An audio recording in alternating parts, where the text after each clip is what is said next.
Gross profit margin is a key metric that tells you how efficiently a company produces its goods. Let's break it down.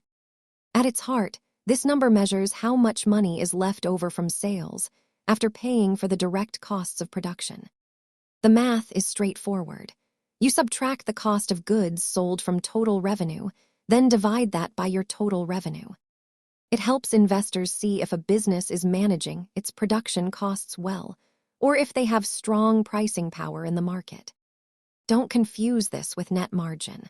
While gross margin looks only at production, net margin considers every single business expense. If a company brings in $100 and spends $40 on manufacturing, they have $60 of gross profit, or 60% margin. Generally, a higher margin suggests the company has a competitive edge, as they can keep more of every dollar earned.